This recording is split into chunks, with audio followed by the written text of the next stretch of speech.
सिद्धार्थ तिवारी ने बोला वैसे मैंने किया।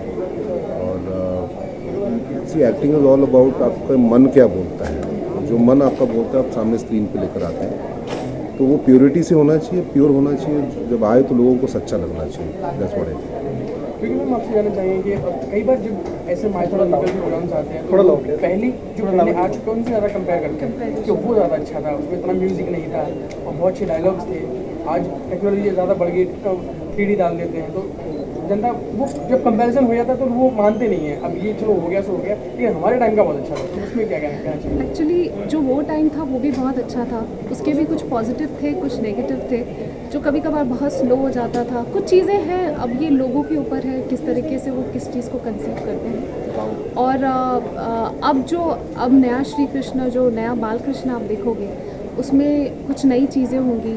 आप वहाँ पे ग्राफिक्स वर्क देख सकते हो, कुछ नई रिसर्च के साथ आ रहे हैं ये शो, कुछ नई चीज़ें आपको पता चलेगी। तो आई थिंक वो भी शो बहुत अच्छा था, ये भी शो बहुत अच्छा है। और सबसे मेन बात तो है कृष्ण की लीलाएं देखने को मिलेंगी, और क्यों लीला थी, क्या रीज़न था उसके पीछे, कैसा इंटरप्रिटेशन था, वो सब आप देख सकते हो शो में। जैसा आपने बताया कि आपने बहुत दूर किया, लोगों से आपने पूछा है, एंटिसिपेट किया, तो आपने कहीं ना कहीं अपनी मदर का भी एक आइडिया लिया हो। जब आप छोटी थी तो आपकी मम आपसे कैसे बिहेव करती थी, कितना डांटती थी, मारती थी, इतना प्यार करती थी, कुछ आपने वहाँ से कुछ? आपने ये बहुत सही सवाल पूछा। सबसे पहले जब यशोदा का कैरेक्टर मुझे ऑफ़र किया गया, जब सिद्धार्थ तिवारी सर ने जब ये शो ऑफ़र किया, तो सबसे पहले यशोदा जो माँ थी कृष्णा की, सबसे पहली याद मुझे मेरी माँ की आई, क्योंकि जिस तरीके से वो मुझे रखती थी, प्यार करती थी, सजाती थी, ठीक उसी तरह यशोदा जी कृष्णा को हमेशा सजा के रखती थी, संवारती थी। अगर कुछ गलत करते थे तो पनिश भी करती थी, परेशान होकर पनिश भी करती थी, लेकिन दिल से कभी पनिश नहीं कर पाती। वो एक माँ की असलियत है, वो दिल से कभी भी अपने बच्चे को पनिश नहीं कर पाती। सर आपसे जानना चाहेंगे, अगर आप एक छोटे बच्चे होते तो आप कितना दिल होता है, जैसे आप क्यों कंस कर रहे हैं और बच्चों का कृष्ण प्ले करते देखते तो कहीं ना कहीं आपको भी लगता होगा कि हमारे टाइम पे कुछ ऐसा होता तो हमें भी ऐसा कुछ मौका मिलता। कुछ ऐसा सोचते हैं कि आप भी कुछ कर पाते कृष्ण के लिए, आई मीन से कि ऐसा एक रोल आपको भी काश मिला होता? कृष्ण करो जी, जब आप छोटे थे। पता नहीं, कभी सोचा नहीं था उस समय, लेकिन पता नहीं जैसे ही बड़ा हुआ तो वो कंस मिल गया, इसी में खुश हूँ मैं। कृष्णा जी की बात करें तो कितना मुश्किल हुआ सेट पर उनके साथ शूट करना, या फिर आसान हुआ? क्या कहना चाहेंगे, कैसा एक्सपीरियंस रहा उनके साथ काम करना? अभी तक तो मैंने इनके साथ शूटिंग शुरू नहीं की है, वो इनिशियल एपिसोड्स चल रहे हैं, पैदा हो रहे हैं। आई थिंक एक हफ्ते भर में इनके साथ शूटिंग शुरू हो जाएगी, बट ये बहुत अच्छा है। मैं तेरा कौन हूँ? कंस मामा।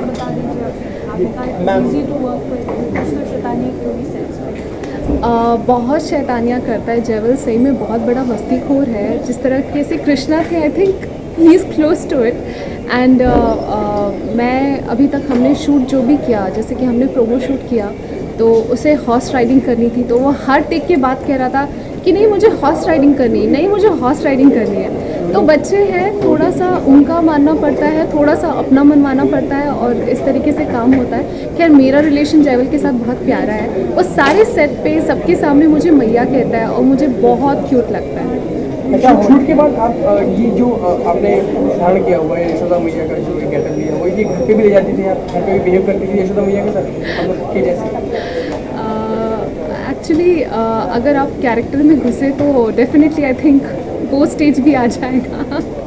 बट सो फार क्योंकि हमारी शूट अभी उतनी शुरू नहीं हुई है, अभी कंस जी का दिखा रहे हैं और देवकी का दिखा रहे हैं, वासुदेव का दिखा रहे हैं। तो जिस तरीके से शूट शुरू होगा और रोज़ मुझे करना पड़ेगा, मुझे लगता है वो स्टेज भी आने वाला है।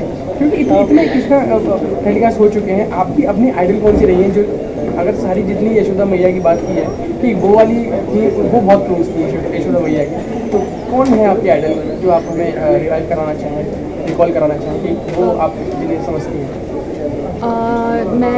मैं बहुत छोटी थी तब से श्री कृष्णा देखती थी, बहुत ही प्यारा शो था वो। उसमें भी बहुत सारी कृष्ण की लीलाएं होती थी, और उनकी यशोदा मुझे अभी तक ध्यान में है। तो यशोदा का नाम ले तो कहीं ना कहीं उनका एक इमेज मेरी आंखों के सामने ज़रूर आता है। होली का त्यौहार आने वाला है, वृंदावन की होली सबसे ज़्यादा फेमस है, तो आप दोनों से जानना चाहेंगे आप दोनों किस तरह से सेलिब्रेट करना पसंद करते हैं? सर सबसे पहले आपसे। होली तो ऐसा त्यौहार है कि हर भारतीय जो भी हम हैं वो सबके लिए बहुत स्पेशल त्यौहार होता है। अभी हाल फिलहाल में हम लोग मथुरा गए थे इसके प्रमोशन के लिए, तो हम वहाँ गए कृष्ण जन्मभूमि में, और वहाँ मैंने सुना है कि जो जिस वे से जो होली होती है वो शायद ही कहीं होती है, तो काफ़ी उन्होंने बताया कि ऐसे होता है। होपफुली देखेंगे, हो सके तो फिर से चले जाएंगे, फिर से चले जाएंगे एक बार। होली के लिए।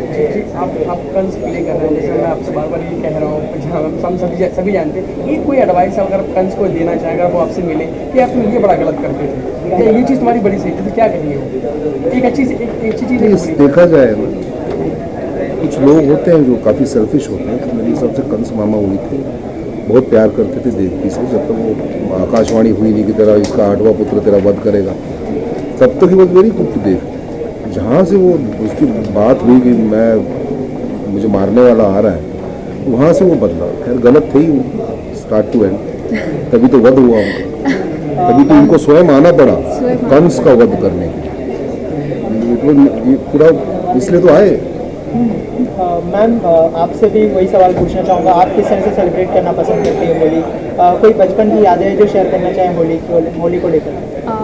बचपन में तो बहुत खेली होली, अब थोड़ा कम खेलते हैं, और या फिर कह सकते हैं कि थोड़ा बहुत ही फॉर्मल वाली होली खेलते हैं। But yes, Holi is a very playful festival of India. हमारे इंडिया में इतने अच्छे से सेलिब्रेट होता है। बचपन में जो होली का मज़ा था, आई थिंक वो किसी भी फेस्टिवल से कंपेयर करें तो कम होता है, क्योंकि उसमें आप दूसरे के ऊपर बलून मारते हैं, छोटे छोटे प्लास्टिक की थैली में पानी भरते हैं, और वो हम सुबह उठ जाते थे, मॉर्निंग 5-6 बजे उठ के वो सारे प्रेपरेशन करते थे।